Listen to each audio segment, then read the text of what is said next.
inside the film room. I'm Kristen Ergo alongside head football coach Will Healy.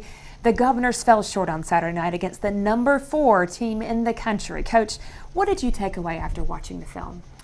Disappointed in the result. You know, anytime we lose a football game here, it's not acceptable. And, you know, trying to make sure our guys understand how important that game was and what that environment would be like. I mean, obviously, Jacksonville State is a team that will compete for a national championship this year and a really good football team, and they had their way with us a little bit on Saturdays. So making sure that we're up to that challenge the next time, making sure we learn from some of the mistakes that we made on Saturday, give them all the credit, and then try to fix the things that you saw on film where we could have executed a little bit better. Obviously, there's plenty of positives to take away from it. You know, sometimes when you play a game like that, you know, you tend to focus on the negatives, but there were plenty of positives that we can find on the film. My biggest thing and my biggest takeaway was the things that I thought made us successful to that point. We didn't do a very good job of being able to, you know, to utilize those and help us on Saturday. We looked like we were a little timid of that environment. We looked like we weren't necessarily up for the challenge. And we didn't play with a whole lot of energy. And those are things that we're trying to build a program around, and we got to be more consistent with it. So give them the credit. I think they were a big part of why we felt that way. But I think that we can fix a lot of things and give us a better opportunity to compete in games like that down the road.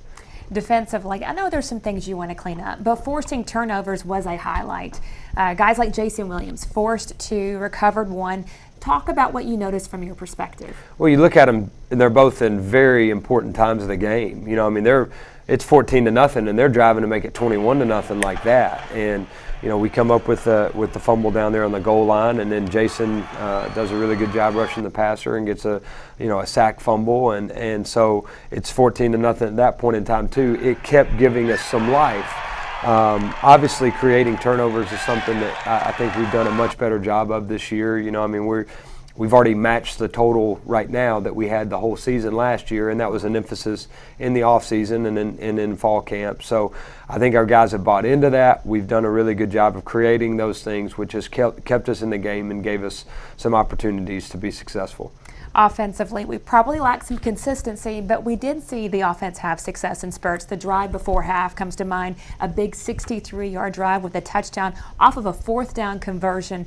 That put you in position to build some momentum going into half.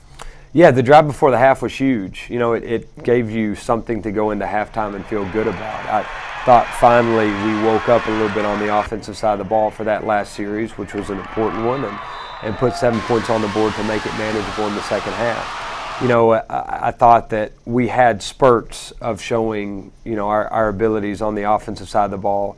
Again, when you play a defense like theirs, you got to give them credit because they forced us into a lot of mistakes that we made. But I think there's some things that we can shore up on our end. You know, our execution, you know, our energy, our passion, our enthusiasm, our consistency, and I think that can help us down the road. There is no panic mode with what we're doing on offense. I feel like we've got, you know, plenty of football games to go, and we've got really, really good players on that side of the ball. We did not perform at our best on Saturday. We need to learn from it, and we need to make sure we play really well this week. After the game, I interviewed Jason Williams. Something he said in the post-game just really stuck out to me. He said the word resilient. This week gives the team an opportunity to show what he believes that they are made of. Tell me how the team was this morning in the team meeting. Well, I think they're ready to move on. You know, football is a humbling sport. When you have to go look at what you just put on film last Saturday, and it not necessarily be something that you're real proud of, it's humbling. And I thought we got after them a little bit this morning. We wanted to make sure they knew what they put on film last Saturday was not acceptable. But life goes on, and we have another great opportunity in front of us this week. I do think they're very resilient. I think that they want so much more than what we've already accomplished. Nobody came here to just win 3 football games, and they understand what's at stake this Saturday when we play Tennessee State. So they're back at it, they're hungry, and they'll prepare harder than they ever have this week.